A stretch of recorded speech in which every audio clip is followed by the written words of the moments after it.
Now, Channel 8 Eyewitness News, Sports. Nebraska senior outfielder Christian Cox has had his share of hard knocks this season. He's been benched behind two freshmen. When Nebraska took the field today to try and win its series against Minnesota, he would be in the lineup looking to hand out a few hard knocks of his own. Before we get to the game, this is Lainey Ledbetter. She's a condition with her liver where she can't process certain nutrients and she needs an organ transplant later in life. The Huskers wearing green caps for Lainey to raise organ donation awareness. Bottom first, runners on the corners for Blake Headley.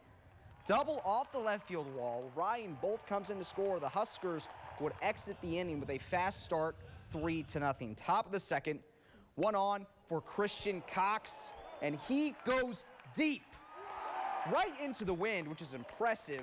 Two-run shot, 5-0, Nebraska on top. Top of the fourth, Minnesota gets back into it. Derek Burkamper would give up 3 runs in the inning. His day would end. He went 3 2/3. Nebraska still ahead 5-3. Bottom fourth, here's the man, Christian Cox. Get off me, ball. He's got a runner on again. His second home run of the game into the wind again. He only has 6 hits on the season. Half of them are home runs. It's the first time in 4 years one Husker has homered twice in a game. He had 4 RBIs on the day. Huskers win 12-3. He's just that guy. He's just going to continue to work, and he got some opportunities early and struggled a little bit, and he knows that, and he knows that we have numbers, and I'm trying to mix and match and get as many, get him in there, and I'm just glad Coach Kirby really pushed to have Cox in there the second day, and it worked out. I was just making sure I got set up and putting my best swing on the ball, not trying to guide it or hit it a certain spot, and just get set up, see ball, hit ball, and swing hard. Husker softball looking to take the series from Purdue today. The Huskers run rule the Boilermakers 8-0 in 6 innings. Emily Lockman with a complete game shutout. Alicia Armstrong a season high 4 ribbies.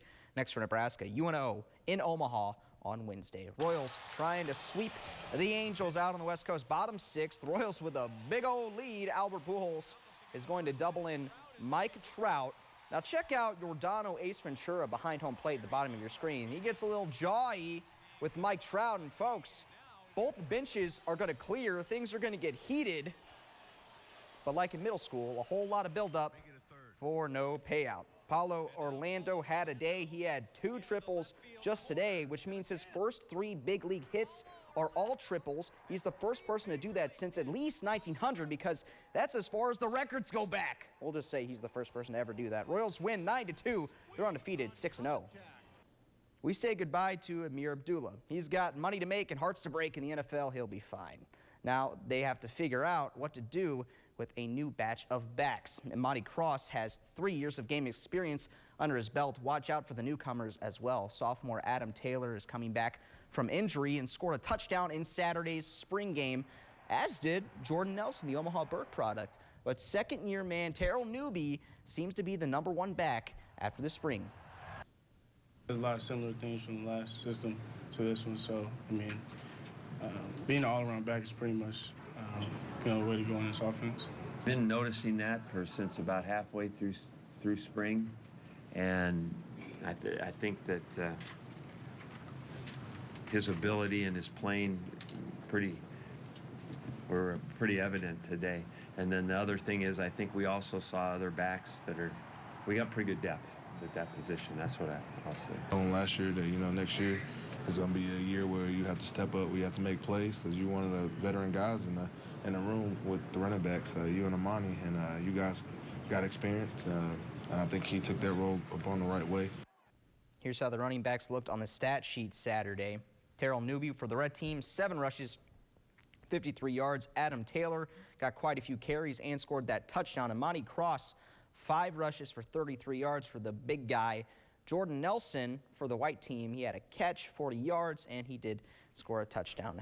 Out to Augusta National for the final round of the Masters. Phil Mickelson, his 3rd shot from the par 5 on the 15th bunker, go in. How about that shot? Mickelson gets to 14 under, just 4 strokes back of that guy, Jordan Spieth, 21 years old. Here he is making the famous walk to the 18th green. His family loving it. His caddy's loving it. He's loving it. He ties a Masters 72-hole record with an 18 under and 270. Spieth becomes the second youngest player to win a major since 1934 and wins by 4 strokes to capture the green jacket. Having had an opportunity and watched it slip away and watched Bubba win and everything that came with Bubba being the Masters champion and the announcements of it and going on the shows and the whatever, I knew I had a chance to win that tournament. And so you get reminded of it all the time because when you're a Masters champion, it's a different legacy. Husker Athletics had their award banquet tonight. Jesse DeZiel for women's gymnastics and John Welk from the Nebraska track and field team. They win student athlete, male and female athlete of the year. Jordan Spieth, 21 years old. The payout for winning the Masters is a big old check of $1.8 million. Yeah, 21 years old. What was your greatest accomplishment at 21 years old? I don't even know. Not winning the Masters. How about that? I think mine was hanging on to my college scholarship. Yeah, something Truly a like miracle. that, yeah. Not quite 1.8 million, Not but even close. enough to get by. All right, thanks, Pete. Still ahead on the Channel 8 Eyewitness News, medical students are getting some hands-on experience with some lifelike patients. That's thanks to a partnership with a local hospital. That story next.